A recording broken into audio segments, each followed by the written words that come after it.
ఒక అడ్వకేట్గా ఈ కేసు నాది అని చూపించుకోవడానికి నా దగ్గర ఉన్న రిటర్న్ ప్రూఫ్ ఈ వకాలత్నామా. వకాలత్నామా అనేది ఒక క్లయింట్ అడ్వకేట్కి ఇచ్చే రిటర్న్ ఆథరైజేషన్.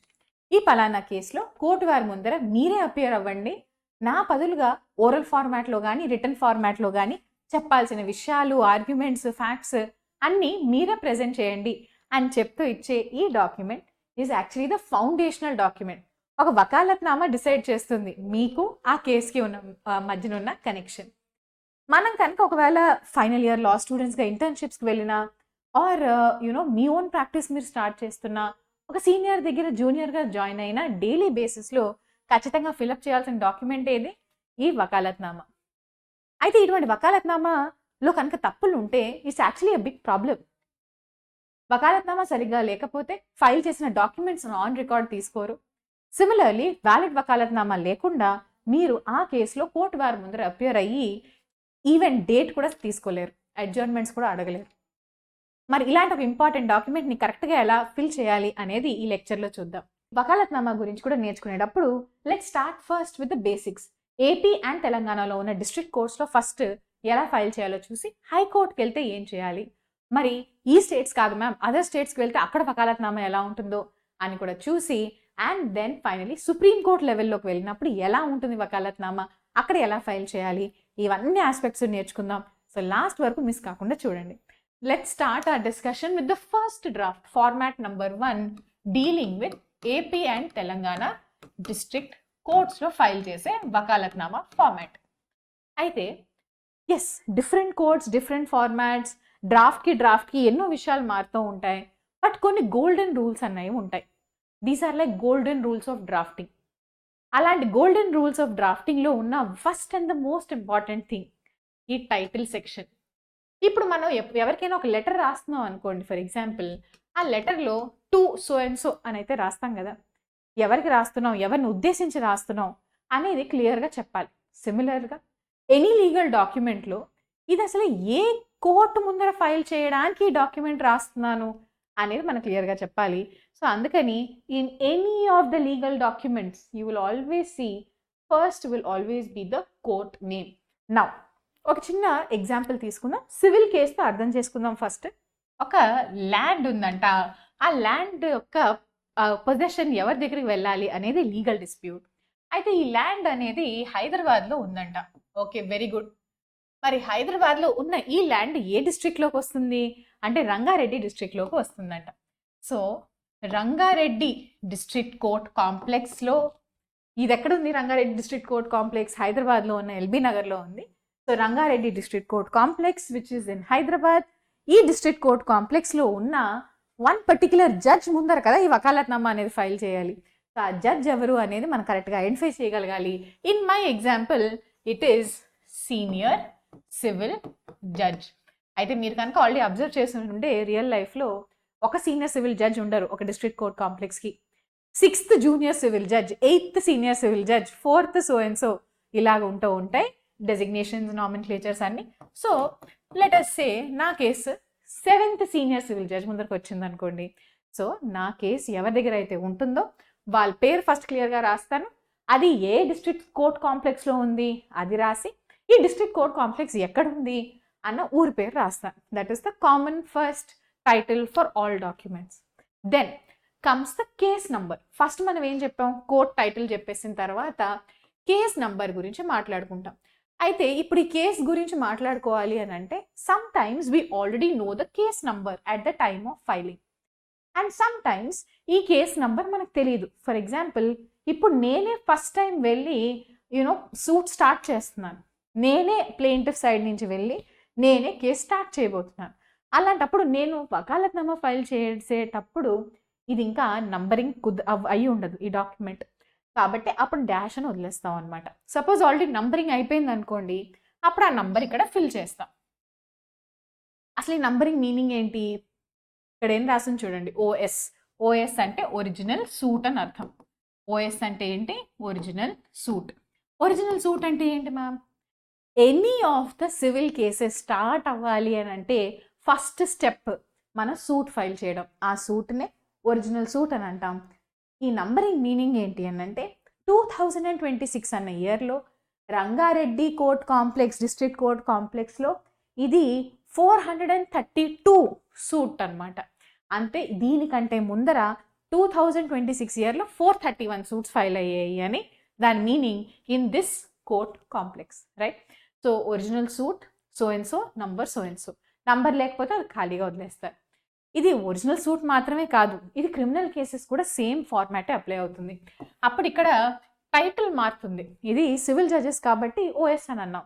ఇక్కడ suppose you can also right chief judicial magistrate first class.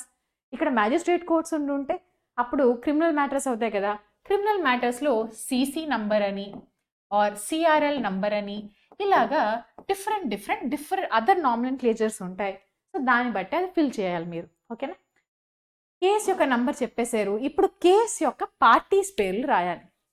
So for example let us assume this is a case between Anita and Ramesh. So Anita ఏమో నాకు పొజిషన్ రావాలి అని అంటే, లేదు రమేష్ ఏమంటున్నాడు, నా దగ్గర ఏదైతే ఇప్పుడు కరెంట్లీ పొజిషన్ ఉందో అదే కరెక్ట్ పొజిషన్, నేను అనితకి ల్యాండ్ తిరిగి ఇచ్చేదే లేదు అని రమేష్. సో పార్టీ పేర్లు అనిత, రమేష్ అనేది క్లియర్గా రాయాలి. అయితే ఇక్కడ చాలాసార్లు డీటెయిల్స్ రాయాల్సిన అవసరం రాదు. మనం ఎప్పుడైనా కూడా పార్టీస్ పేర్లు రాస్తున్నప్పుడు గుర్తుపెట్టుకోండి, short cause title, long cause title అని ఉంటుంది. ఇక్కడ ఎప్పుడూ కూడా షార్ట్ కాజ్ టైటిల్ రాస్తే సరిపోతుంది, లాంగ్ కాజ్ టైటిల్ ఇక్కడ రాయక్కర్లేదు. షార్ట్కి లాంగ్కి తేడా ఏంటి మ్యామ్ అంటే, కంప్లీట్ పేర్లు రాస్తే చాలు అంతే తప్ప పేర్లతో పాటు వాళ్ళ age, son of so and so, occupation, address ఇలాంటివి ఏవి ఫిలప్ చేయక్కర్లేదు ఇన్ ద వకాలత్నామా. ఇలాంటివన్నీ ఫిలప్ చేస్తే అది లాంగ్ కాజ్ టైటిల్. షార్ట్గా కంప్లీట్ పేర్లు రాస్తే సరిపోతుంది ఇన్ ద వకాలత్నామా. ఇది గుర్తుపెట్టుకోండి. Now moving on, Anita and Ramesh. Anita అనేది ప్లెయింటిఫ్, రమేష్ అనేవాళ్ళు defendant. So plaintiff and defendant names రాస్తారు. ఇప్పుడు నెక్స్ట్, ఓకే, ఇక్కడ అనిత అండ్ రమేష్ అని రాసినప్పుడు షార్ట్ కాజ్ టైటిల్ మాత్రమే రాయాలి, లాంగ్ అవసరం లేదు.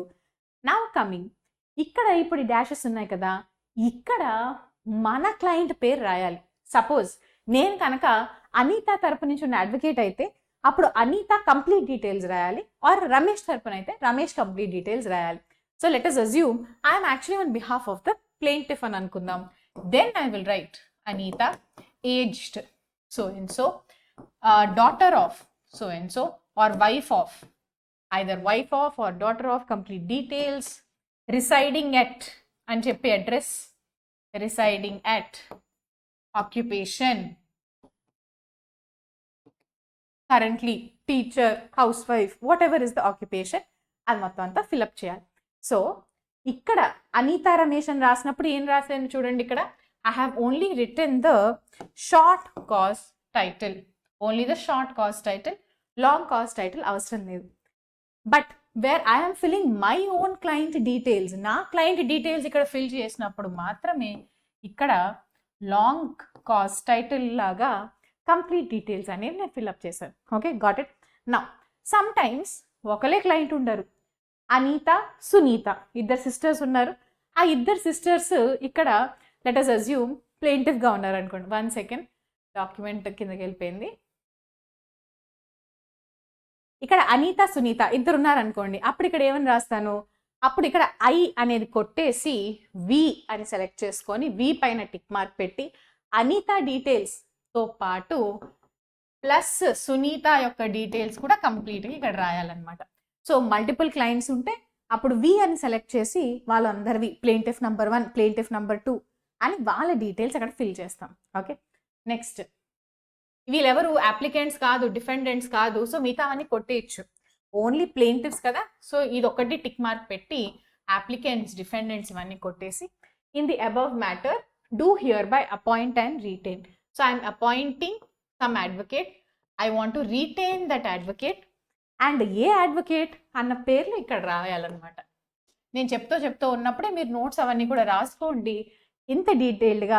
మళ్ళీ ఇంకెప్పుడు డౌట్ రాకుండా నేను అన్నీ చెప్తాను, సరేనా? ఈ అడ్వకేట్స్ అన్న దగ్గర మీ పేరు రాసుకోవాలి. So for example my name is Mounika Kasturi, so నా పేరు అలాగే enrolment number. So enrolment number so and so of so and so year, enrolment number కూడా కంప్లీట్గా రాయాలి. So full name and enrolment number ఖచ్చితంగా ఇక్కడ మెన్షన్ చేయాలి. ఓకే, సో ఇలా ఒక అడ్వకేట్ కాదు, చాలాసార్లు ఆఫీస్లో 3 to 4 అడ్వకేట్స్ ఉంటారు. అలా ఉన్నప్పుడు వాళ్ళందరి పేర్లు along with the enrolment numbers ఇక్కడ 1 2 3 4 అని మనం రాస్తాం అనమాట. ఓకే, సో దాని తర్వాత ఈ కంటెంట్ ఏదైతే ఉందో నిజానికి ఒకసారి రీడ్ చేసుకుంటే సరిపోతుంది. ఈ కేసులో ప్రాసిక్యూషన్ చేయడానికి కానీ, డిఫెన్స్కి కానీ, ఆర్ కేసు అయిపోయిన తర్వాత ఎగ్జిక్యూషన్ స్టేజ్లో కానీ, ఆర్డర్ ఆర్ డాక్యుమెంట్స్ రిసీవ్ చేసుకోవడానికి కానీ, నోటీసెస్ రిసీవ్ చేసుకోవడానికి కానీ, ఆర్ ఇన్ఫ్యాక్ట్ కాంప్రమైజ్లోకి వెళ్ళాలి అనుకున్నా కూడా అన్ని రకాల హక్కులు నేను ఈ అడ్వకేట్కి ఇస్తున్నాను అని చెప్పి ఇక్కడ ఉంటుంది. ఇలా నేను ఇస్తున్నాను అని చెప్పి ఎవరు చెప్తున్నారు? క్లయింట్, నా క్లయింట్ అనిత చెప్తోంది. సో ఈ పారాగ్రాఫ్ కింద ఎవరి సిగ్నేచర్ ఉండాలి? నిజానికి అనిత యొక్క సిగ్నేచర్ ఉండాలి. సో ఇలా ఐఎమ్ గివింగ్ అథారిటీ అన్న ఈ స్టాండర్డ్ పారాగ్రాఫ్ ఒకటి ఉంటుంది. దాని కింద మనం క్లయింట్ యొక్క సిగ్నేచర్ తీసుకోవాలి. ఇక్కడ ఒక వెరీ వెరీ ఇంపార్టెంట్ పాయింట్, ఒకవేళ కనుక మీకు కంపెనీస్ యాజ్ క్లయింట్స్ ఉంటే, ఇప్పుడు కొన్నిసార్లు చెక్ బౌన్సింగ్ కేసు మీరు ఫైల్ చేశారనుకోండి, ఫర్ అ కంపెనీ ఫైల్ చేశారనుకోండి, అప్పుడు ఇక్కడ ఏం చేస్తారు? కంపెనీ వచ్చి సైన్ చేయలేరు కదా, ఇక్కడ అనిత ఉంది కాబట్టి అనిత వచ్చి సైన్ చేసింది, మరి కంపెనీ మీ క్లయింట్ అయితే ఏం చేస్తారు? అలాంటి కేసులో కంపెనీ యొక్క మేనేజింగ్ డైరెక్టర్ కానీ or whoever is the authorised signatory, ఏమని అంటాం అప్పుడు? Authorised signatory. ఈ ఆథరైజ్డ్ సిగ్నేటరీ సైన్ చేస్తారు. ఓకే, వాళ్ళ సైన్ ఇక్కడ తీసుకోండి. దాంతో పాటు కంపెనీకి, ప్రతి కంపెనీకి ఒక సీల్ స్టాంప్ ఉంటుందన్నమాట. కంపెనీ యొక్క సీల్ కానీ స్టాంప్ ఆఫ్ ద కంపెనీ అయితే ఇక్కడ తీసుకోవాలి. సో ఇండివిజువల్ అయితే ఇండివిజువల్ క్లయింట్ సిగ్నేచర్ తీసుకుంటారు, అయిపోయింది. కంపెనీస్ కనుక మీ క్లయింట్స్ అయితే ఆథరైజ్డ్ సిగ్నేటరీ, కంపెనీ వచ్చి సైన్ చేయలేదు కదా, ఆథరైజ్ సిగ్నేటరీ అలాగే స్టాంప్ ఆఫ్ దట్ కంపెనీ ఖచ్చితంగా ఈ కాలం ఈ స్పేస్లో మీరు తీసుకోవాలి. తీసుకొని మరి మీరు ఎక్కడ సైన్ చేస్తారు? మీరు యాజ్ అన్ అడ్వకేట్ కూడా ఎక్కడెక్కడ సైన్ చేయాలి కదా. ఎస్, ఇక్కడ ఎండింగ్లో మీరు సైన్ చేస్తారు. మరి ఇక్కడ ఉన్న పారాగ్రాఫ్ ఏంటి మ్యామ్ అని అంటే, ఇదిగో హియర్ వీఆర్ సర్టిఫైయింగ్, ఇది సర్టిఫైయింగ్ పారాగ్రాఫ్. ఇక్కడ మనం ఏం చెప్తున్నాం అంటే, ఇదిగో ఈ క్లయింట్ ఎవరైతే సైన్ చేశారో వాళ్ళకి ఇంగ్లీష్ కరెక్ట్గా వచ్చు, వాళ్ళు ఇంగ్లీష్ చదివి అర్థం చేసుకొని సైన్ చేశారు అని మనం ఒకళ్ళు సర్టిఫై చేస్తున్నాం. ఒకవేళ వాళ్ళకి ఇంగ్లీష్ రాకపోతే, వాళ్ళకి ఇంగ్లీష్ రాదు కాబట్టి ఉర్దూలో కానీ, హిందీలో కానీ, తెలుగులో కానీ, what ever regional language you have explained it to them, అది సెలెక్ట్ చేయాలి. ఫర్ ఎగ్జాంపుల్ వాళ్ళకి మీరు తెలుగులో ఎక్స్ప్లెయిన్ చేశారు అనుకోండి, అప్పుడు మీరు ఏం చేస్తారు? ఈ అక్వాంటెడ్ విత్ ఇంగ్లీష్ అనేది కట్ చేసేసి it is certified that this vakalatnama has been read out. So నేను వకాలత్నామా వాళ్ళకి చదివి వినిపించాను, ఏ లాంగ్వేజ్లో? తెలుగులో ఎక్స్ప్లెయిన్ చేశాను, and they have perfectly understood it and therefore they have signed it అన్న ఒక సర్టిఫికేషన్ అనేది ఉంటుంది. ఈ సర్టిఫికేషన్ కింద మీ అడ్వకేట్ సిగ్నేచర్, ఇప్పుడు if I'm the advocate my signature will come here. అలాగే ఇక్కడ ఎగ్జిక్యూటెడ్ బిఫోర్ మీ అని చెప్పి డేట్ కంపల్సరీగా మెన్షన్ చేయాలి. డేట్లో మిస్టేక్స్ ఉన్నా కూడా వకాలత్నామాని యాక్సెప్ట్ చేయరు. సో డేట్ క్లియర్గా has to be mention. For example 22nd day of August. ఈ వీడియో పబ్లిష్ చేస్తున్న డేట్ రాస్తుందని ఇక్కడ సో అండ్ సో డేట్. అలాగే ఐడెంటిఫైడ్ బై అని చెప్పి ఇక్కడ అడ్వకేట్ పేరు, మళ్ళీ మీ పేరు రావాలి. So if I'm the advocate Mounika Kasturi, నా పేరు ఇక్కడ వస్తుంది and my signature will come here. So ఇది this is how you will fill it. But దీంతో అయిపోలేదు, we also have to fill the next page. So జనరల్గా మనం చూస్తే ఇలా ఉంటుంది, ఇదంతా ఒక సైడ్ ప్రింట్ అవుతుంది, then on the other side ఇక్కడ చిన్న వర్టికల్ కాలం కూడా ఉంటుంది, ఇది కూడా ఫిల్ చేయాలి తప్పదు. Same details as it is ఇక్కడ కూడా కాపీ చేయాలి అంతే. So in the court of అక్కడ రాసిన డీటెయిల్స్ మళ్ళీ ఇక్కడ రాయాలి. So 7 senior civil judge RR district, Rangareddy district at Hyderabad, same details. Again, OS number, same number 432 between Anita and Ramesh. And ఇక్కడ కనుక ఎక్కువ మంది ఉంటే వాళ్ళందరి పేర్లు కూడా రాయాలమ్మా. రమేష్ అండ్ అదర్స్ అని ఇక్కడ రాసినా కూడా ఇక్కడ అందరి పేర్లు రాయాలి. డిఫెండెంట్ నెంబర్ 1, డిఫెండెంట్ నెంబర్ 2 ఇలా ఉంటే వాళ్ళందరి పేర్లు ఇక్కడ మెన్షన్ చేయాలి తప్పదు. Then వకాలత్నామా accepted. సో వాళ్ళు ఇలా అపాయింట్ చేస్తున్నామని వాళ్ళు సైన్ చేశారు, అవును వాళ్ళకి అంతా అర్థమైంది అని చెప్పి మీరు సైన్ చేశారు. ఈ వకాలత్ని నేను యాక్సెప్ట్ చేస్తున్నాను అని చెప్పి మళ్ళీ ఇక్కడ సిగ్నేచర్ ఉండాలి. సో వకాలత్ యాక్సెప్టెడ్ అని చెప్పి కౌన్సిల్ ఫర్, నేను కౌన్సిల్ ఫర్ అనిత కదా, so council for the plaintiff, council for the plaintiff. ఇది ఏ రోజు ఫైల్ అయింది ఆ డేట్ రాయండి. This is on 22nd August 2026. ఇది రాయండి. ఫైల్డ్ బై, ఎవరు ఫైల్ చేస్తున్నారు ఇది? ప్లెయింటిఫ్ ఒక అడ్వకేట్, నా పేరు, మళ్ళీ పేరు, దెన్ ఎన్రోల్మెంట్ నంబర్, అలాగే కంప్లీట్ అడ్రస్ ఉండాలి. కంప్లీట్ అడ్వకేట్ ఆఫీస్ అడ్రస్ కూడా ఇక్కడ మెన్షన్ చేయాలి. This is very very important because all services will be done to this address only. ఈ అడ్రస్ తప్పు రాస్తే సర్వీసెస్ అవ్వవు, డాక్యుమెంట్స్ నోటీసెస్ ఏవి మీకు రావు. సో ఇది కంప్లీట్గా కరెక్ట్గా ఫిల్ చేయాలి. ఓకే, ఎవ్రీ ఆస్పెక్ట్ ఇలా ఫిల్ చేసుకొని వెళ్తే ఎటువంటి ప్రాబ్లం ఉండదు, మీకు కరెక్ట్గా కేసు ఫైల్ అయిపోతుంది, వకాలత్నామా ఫైల్ అయిపోతుంది. This is all at the district court level. Ma'am మరి హైకోర్టుకి వెళ్తే ఏం మారుతుంది? కొన్ని విషయాలు మారుతాయి. ఆ ఏమేమి మారుతాయో ఫటాఫట్ చూసేద్దాం. First and the most important ఏమని చెప్పాను? టైటిల్. టైటిల్ కొంచెం మారుతుంది. ఇంతకేం రాసాం? Before in the court of dash. ఇక్కడ అలా కాదు, హైకోర్టు వచ్చేసరికి వాళ్ళకి ఇంకొంచెం రెస్పెక్ట్ ఇవ్వాలి కదా. So in the high court of judicature అన్న వర్డ్ యాడ్ చేయాలి, ఇది compulsory. In the court of అని రాయకూడదు. In the high court of judicature at Hyderabad అనేది ఫస్ట్ రాయాలి. ఇందాక మనం ఏం రాసాం చూడండి, ఇక్కడ అట్ హైదరాబాద్ అనేది ఎండ్లో రాసాం, అవునా? At so and so district at Hyderabad అనేది ఎండ్ వస్తుంది, అది ఉల్టా రాయాలి. ఇక్కడ జ్యూడికేచర్ అట్ హైదరాబాద్. సపోజ్ ఇది హైదరాబాద్ కాదు, ఏపీ హైకోర్టు అనుకోండి, అప్పుడు ఇక్కడ ఏమొస్తుంది? At Amaravati for the state of Telangana or state of Andhra Pradesh అని ఇక్కడ రాస్తారు. సో ద టైటిల్ చిన్న డిఫరెన్స్ ఉంటుంది, just take note of that. Okay, next అక్కడ మనం సివిల్ కోడ్ గురించి మాట్లాడుకున్నప్పుడు ఖచ్చితంగా ఒరిజినల్ సైడే ఉంటుంది. లోవర్ కోర్ట్స్లో అపిలేట్ సైడ్ అన్న కాన్సెప్టే ఉండదు. బట్ హైకోర్ట్ లెవెల్కి వచ్చేసరికి ఒరిజినల్ సైడ్ వేరు, అపిలేట్ సైడ్ వేరు. నేను అందుకనే చెప్తున్నా, ఒక మంచి డ్రాఫ్టింగ్ నాకు రావాలి మ్యామ్, నేను కరెక్ట్గా కేసెస్ ఫైల్ చేయాలి అని అంటే దానికి ప్రాక్టికల్ నాలెడ్జ్తో పాటు థియరిటికల్ నాలెడ్జ్ కూడా ఉండడం చాలా ఇంపార్టెంట్.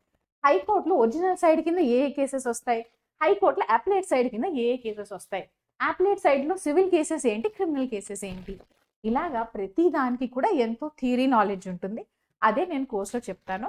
సో కొత్త కోర్స్ నేను స్టార్ట్ చేస్తున్నాను, సివిల్ అండ్ క్రిమినల్ పీడీసీ గురించి ఎండ్లో చెప్తాను. బట్ ఇవన్నీ ఆస్పెక్ట్స్ కూడా దాంట్లో నేను కవర్ చేస్తాను. ఓకేనా? So now coming here original and appellate side. ఇప్పుడు మనం ఓన్లీ అపిలేట్ సైడ్ గురించి చూద్దాం. ఎందుకు అపిలేట్ సైడ్ అంటే ఒరిజినల్గా నా సివిల్ కేసు ఉంది, ఆ సివిల్ కేసు ఒరిజినల్ సూట్ నేను ఓడిపోయాను కాబట్టి హైకోర్టుకి అపీల్లో వచ్చాను, అది అపిలేట్ సైడ్ అంటే మీనింగ్ అనమాట.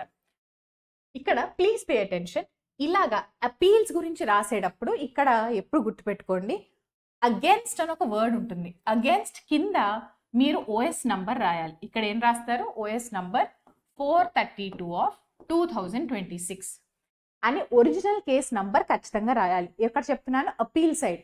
మనం అపీల్ సైడ్ బిఫోర్ హైకోర్టు కనుక ఏమైనా ఫైల్ చేస్తే దాంట్లో ఖచ్చితంగా ఒరిజినల్ సూట్ నంబర్ కూడా ఫస్ట్ మెన్షన్ చేయాలి. OS number so and so అన్న నంబర్ మెన్షన్ చేసి దానికి అగేన్స్ట్గా ఇప్పుడు అపీల్ వేస్తున్నారు కాబట్టి ఇప్పుడు ఇక్కడ అపీల్ నంబర్ మళ్ళీ రాయాలన్నమాట. Same concept, appeal number already ఉంటే రాసేస్తారు, లేదనుకోండి సిఏ నంబర్, సిఏ అంటే సివిల్ అపీల్ అని అర్థం. So civil appeal number, let us say this is 303 of 2026. ఇది ఇంపాసిబుల్ అనుకోండి, మీరు ఒరిజినల్ సూట్ 2026లో వేసి అదే ఇయర్లో how can you file civil appeal? అంత ఫాస్ట్గా అయితే కేసెస్ అవ్వవు. But I hope you got the point. So వకాలత్నామా high court స్టేజ్లో ఫైల్ చేసేటప్పుడు ఒరిజినల్ సైడా అపిలేట్ సైడా చూస్ చేసుకోవాలి. ఇప్పుడు నేను ఫస్ట్ ఎక్స్ప్లెయిన్ చేసేదంతా అపిలేట్ సైడ్ గురించి ఎక్స్ప్లెయిన్ చేస్తున్నాను. అపిలేట్ సైడ్ అంటే మీరు ఆల్రెడీ ఉన్న ఆర్డర్కి అగేన్స్ట్గా అపీల్ ఫైల్ చేశారు. అటువంటి కేసెస్లో అగేన్స్ట్ కింద మీరు first original suit or original case యొక్క నంబర్ ఇక్కడ రాయాలి. దాని తర్వాత అగేన్స్ట్ దిస్ మీరు అపీల్ ఫైల్ చేస్తున్నారు కాబట్టి దానిపైన అపీల్ నంబర్ అనేది ఫిల్అప్ చేయాలి. ఇదంతా అపిలేట్ సైడ్. మ్యామ్ ఇదంతా కాదు, మరి ఒరిజినల్ సైడ్ ఏముంటుంది? ఇదంతా ఒకసారి క్లియర్ చేస్తాను. Hope you have understood that part. ఒక్కసారి 2 minutes మనం ఒరిజినల్ సైడ్ని కూడా అర్థం చేసుకుందాం. ఒరిజినల్ సైడ్కి బెస్ట్ ఎగ్జాంపుల్ వచ్చేసి రిట్ పిటిషన్. అదే కనుక ఇదే వకాలత్నామా మీరు అపిలేట్ సైడ్లో కాదు, మీరు ఇది కనుక ఒరిజినల్ సైడ్లో ఫైల్ చేస్తే అప్పుడు ఇవేం ఉండవు. ఒరిజినల్ సైడ్ ఫైల్ చేసినప్పుడు ఇవేం ఉండవు. డైరెక్ట్గా writ petition number, writ petitions before high court are all filed on the original jurisdiction of the high court. So writ petition file చేసిన writ petition number so and so high court యొక్క original jurisdiction. So దీనికి again numbering అయిపోతే numbering వచ్చేస్తారు, అది file చేస్తారు. ఇది 303 అనుకోండి. So 2026 ఇయర్లో హైదరాబాద్ హైకోర్టులో ఇది ఫైల్ అయిన 303 రిట్ పిటిషన్ నంబర్ అట్లా. సో ఈ డిఫరెన్స్ అనేది అర్థం చేసుకోండి at the time of filing. Next point, ఇక్కడ మనం పేర్లు ఫిల్అప్ చేసినప్పుడు ఒరిజినల్గా ఇక్కడ మనం ప్లెయింటిఫ్ అని రాసేవాళ్ళం, ఇక్కడ appellant or petitioner. So Anitha versus Ramesh అన్న కేసే కనుక తీసుకుంటే, సేమ్ కేసే కనుక తీసుకుంటే, అనితని లోవర్ కోర్టులో ఎప్పుడు మనం రెఫర్ చేసినా ఏమని అంటాం, ప్లెయింటిఫ్ అని అంటాం. ఇక్కడ ఎప్పుడు రెఫర్ చేసినా అపిలెంట్ అని అనాలి, పిటిషనర్ కాదు. రిట్ పిటిషన్ వేస్తే అప్పుడు పిటిషనర్ అని అంటాం. ఇక్కడ అనిత అపీల్లో వచ్చింది కాబట్టి అపిలెంట్ అని అంటాం. మిగతా డీటెయిల్స్ అన్ని మోర్ ఆర్ లెస్ సేమే ఉంటాయి. దీని తర్వాత ఐవి సేమ్ సిమిలర్ మేనర్లో రాయాలి. ఐ అని చెప్పి అనిత అని చెప్పి అగైన్ అనిత యొక్క కంప్లీట్ డీటెయిల్స్ రాయాలి. Wife of, daughter of, anything, age, residing at, అవన్నీ కంప్లీట్ డీటెయిల్స్ మళ్ళీ సేమ్ ఇక్కడ రాయాలి. దాని తర్వాత అడ్వకేట్ పేర్లు, ఇక్కడ కూడా ఏం మారదు. సో అడ్వకేట్ పేరు, ఎన్రోల్మెంట్ నంబర్, ఇవన్నీ కూడా మళ్ళీ సేమ్ యాజ్ ఇట్ ఈస్ ఇక్కడ కూడా రాయాలి. మల్టిపుల్ అడ్వకేట్స్ ఉంటే వాళ్ళందరి డీటెయిల్స్ కూడా రాయొచ్చు. ఇక్కడ కంటెంట్ మారుతుంది, ఫార్మాట్లో కంటెంట్ అయితే సేమ్ కాదు. Please pay attention. మనం లోవర్ కోర్టులో ఫైల్ చేసినప్పుడు ఉన్న కంటెంట్కి హైకోర్టు ముందర ఫైల్ చేసినప్పుడు చూడడానికి ఒకటే పారాగ్రాఫ్లో ఉంటుంది, కానీ ఈ ఫార్మాట్లో కంటెంట్ అయితే మారుతుంది. Please keep that in mind. Same ఈ పారాగ్రాఫ్ కింద మళ్ళీ క్లయింట్ యొక్క సిగ్నేచర్ మనం తీసుకోవాలి. సేమ్ కంపెనీ అయితే కంపెనీ అండ్ స్టాంప్ కూడా తీసుకోవాలి ఇక్కడ. అండ్ సిమిలర్ మేనర్లో ఇక్కడ మళ్ళీ ఒక సర్టిఫైడ్ అని ఉంటుంది. సర్టిఫైడ్ కింద మళ్ళీ ఎగ్జిక్యూషన్ డేట్ వేయాలి, 22 August, whatever is the date of signing. And once again advocate యొక్క సిగ్నేచర్ ఇక్కడైతే రావాలి. ఓకే, సో ఇవైతే మారో, client signature, date, advocate signature ఇవైతే మారో. కానీ ఇనిషియల్ డీటెయిల్స్ ఫిల్అప్ చేసేటప్పుడు ఇక్కడ గుర్తుపెట్టుకోండి, జాగ్రత్తలు తీసుకోవాలి. ఒరిజినల్ సైడ్ అప్లైడ్ సైడ్ కరెక్ట్గా చూస్ చేసుకోవాలి. అలాగే పేరు రాసేటప్పుడు హైకోర్టుకి చిన్న డిఫరెంట్ రూల్స్ ఉంటాయి, అవి కూడా గుర్తుపెట్టుకోండి. సరేనా? This is about filing for the high court. High court కూడా సిమిలర్ వర్టికల్ డాకెట్ అయితే ఉంటుంది. ఇప్పుడు ఎలాగైతే ఇక్కడ డాకెట్ చూసామో for for our district courts, similar ఇలాంటి వర్టికల్ డాకెటే హైకోర్టులో కూడా ఫైల్ చేస్తారు. That is also necessary. Ma'am ఇవన్నీ ఓకే, మరి అదర్ స్టేట్స్ హైకోర్ట్స్లో ఏం ఫైల్ చేస్తారు? అదర్ స్టేట్స్ ఫార్మాట్ కూడా ఒకసారి డిస్కస్ చేద్దాం. ఒక 2 minutes పే అటెన్షన్. నిజానికి కోవిడ్ తర్వాత ప్రతి స్టేజ్లోనూ ఈ ఫైలింగ్ సిస్టమ్ అనేది క్రియేట్ చేశారు. అలాగే ఈ ఫైలింగ్ పోర్టల్లో ఎన్నో ఫార్మాట్స్ అనేవి రిలీజ్ అయ్యాయి. మన ఏపీ అండ్ తెలంగాణలో ఇంకా ఆ వకాలత్నామా ఫాలో అవుతున్నారు, కానీ different places across the country updated vakalatnama ఫార్మాట్కి వచ్చేసారు. ఇది ఒఫిషియల్గా across the country same format ఉండాలి అని చెప్పి ఈ కోర్ట్స్ అన్న పోర్టల్లో ఇటువంటి వకాలత్నామాని అప్డేట్ చేయడం జరిగింది. అయితే ఢిల్లీలో దీన్ని కంప్లీట్గా దే హ్యావ్ అడాప్టెడ్. సో మీరు ఏమైనా కొత్త ప్లేసెస్కి వెళ్ళినా, ఇంకెక్కడైనా తెలియని ఫోరంలో ఎప్పుడైనా మీరు వకాలత్నామా ఫైల్ చేయాలనుకున్నా కూడా సేఫ్గా ఏదైతే ఈ కోర్ట్స్ వాళ్ళు ఇచ్చిన నేషనల్ లెవెల్ కామన్ ఫార్మాట్ ఏదైతే ఉందో ఆ ఫార్మాట్లో ఖచ్చితంగా ఫైల్ చేసుకోవచ్చు. ఆ ఎగ్జాక్ట్ పర్టికులర్ కోర్ట్ ఫార్మాట్ తెలియకపోయినా you will be safe if you file in this format, because this is given officially for the entire country. ఎక్కడైనా కూడా ఎనీ ఫోరం పైన, ఎనీ ఫోరం ముందర మీరు court any type of court ముందర కనుక case file చేయాలి, కానీ నాకు ఎగ్జాక్ట్ ఫార్మాట్ తెలియట్లేదు అని అనుకుంటే you can definitely use this format. This format is very very exhaustive. మనం జనరల్గా 1 paragraphలో ఉన్నవన్నీ రాస్తాం కదా, అలా కాకుండా చాలా డీటెయిల్డ్ అనమాట.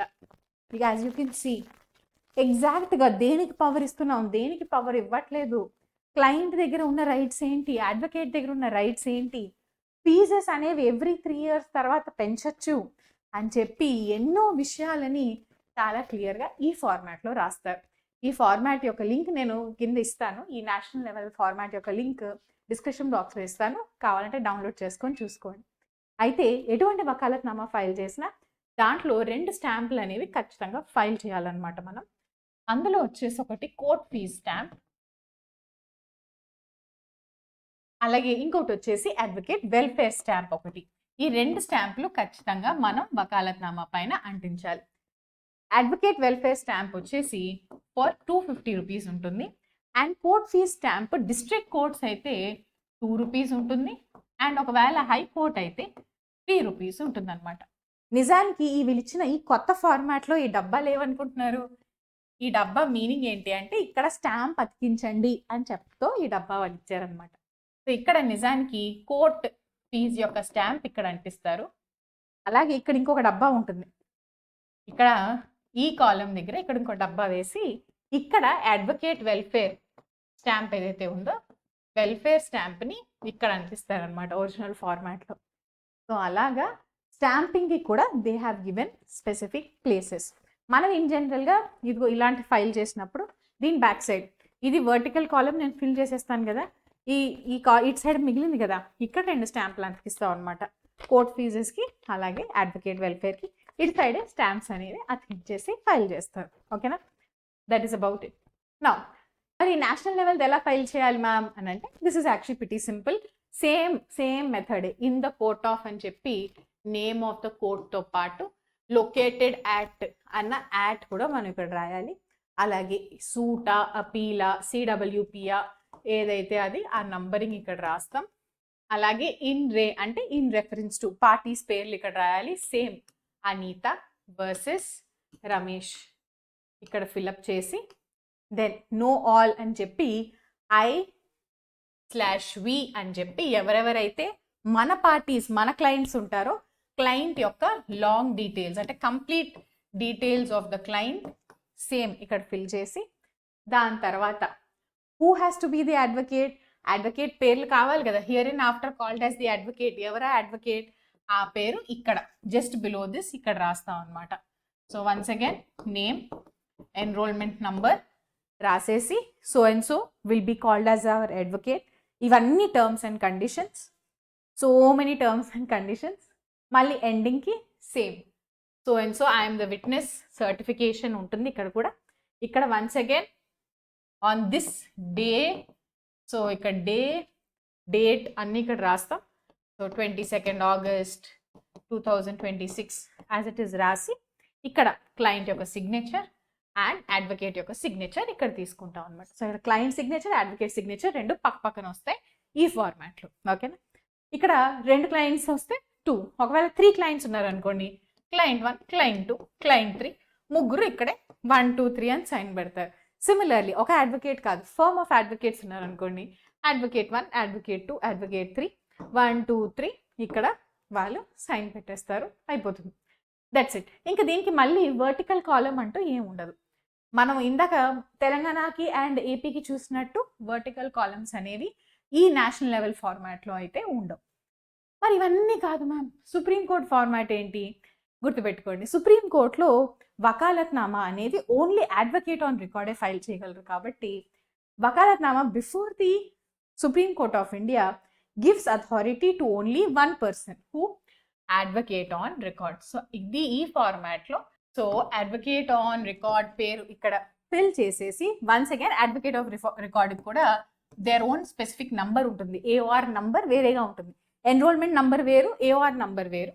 సో ఆ AOR నంబర్ అనేది ఇక్కడ వేయడం జరుగుతుంది. There is only 1 supreme court of India. So ఇక్కడ టైటిల్ కాలంలో మనం ఫిల్ చేయడానికి ఏమి ఉండదు, ఫార్మాట్లో ఫిక్స్డ్గానే ఉంటుంది. బట్ సుప్రీం కోర్ట్ ముందర కూడా క్రిమినల్ అపీల్స్ ఉంటాయి, సివిల్ అపీల్స్ ఉంటాయి, ఒరిజినల్ జ్యూరిస్డిక్షన్ కూడా ఉంటుంది సుప్రీం కోర్ట్ ముందర. సో అందుకని once again it is very important to identify is it criminal side, civil side, appeal or original jurisdiction case అనేది కరెక్ట్గా ఐడెంటిఫై చేసి అదొక్కటే టిక్ మార్క్ చేసి మిగతావన్నీ క్రాస్ అవుట్ చేయాలి. అలాగే సుప్రీంకోర్టు ముందర స్పెషల్ లీవ్ పిటిషన్స్ ఫైల్ అవుతాయి, అలాగే రిట్ పిటిషన్స్ ఫైల్ అవుతాయి, సివిల్ అపీల్స్ ఫైల్ అవుతాయి, క్రిమినల్ అపీల్స్ కూడా ఫైల్ అవుతూ ఉంటాయి. సో ఇలాంటివి కూడా కేర్ఫుల్గా చూసుకొని ఫిలప్ చేయాలి. మీ కేసుకి విచ్ టైప్ ఆఫ్ కేస్ అనే దాన్ని బట్టి ఈ కోడింగ్ ఉంటుంది. అది ఫిల్ చేయాలి. తర్వాత పిటిషనర్స్ నేమ్, రెస్పాండెంట్స్ నేమ్ షార్ట్గా ఫిల్ చేసేసి once again I R V దగ్గర ఇక్కడ లాంగ్ ఫామ్లో రాయాలి. క్లయింట్ యొక్క డీటెయిల్స్ ఇక్కడ లాంగ్ ఫామ్లో రాస్తే సరిపోతుంది. సో ఈ బేసిక్ ప్రిన్సిపల్స్తో ఎక్కడైనా ఇండియాలో ఎక్కడైనా మీరు దర్జాగా వకాలత్నామా ఫైల్ చేసుకోవచ్చు. సుప్రీంకోర్టులో మాత్రమే మీరు ఇలా ఫైల్ చేయాలి అని అంటే ఏముండాలి, అడ్వకేట్ ఆన్ రికార్డ్ ఎగ్జామ్ ఖచ్చితంగా క్లియర్ చేసి ఉండాలి. మిగతా ఇంకెక్కడైనా మీరే సొంతంగా మీ ఓన్ పేరుతో వెళ్ళి ఏం చేయొచ్చు, you can file your own cases. అలాగే ఇంకెన్నో విషయాలని కోర్ట్ ప్రాక్టీస్ క్లాసెస్లో త్వరలోనే ఈ బ్యాచ్లో డిస్కస్ చేయబోతున్నాను.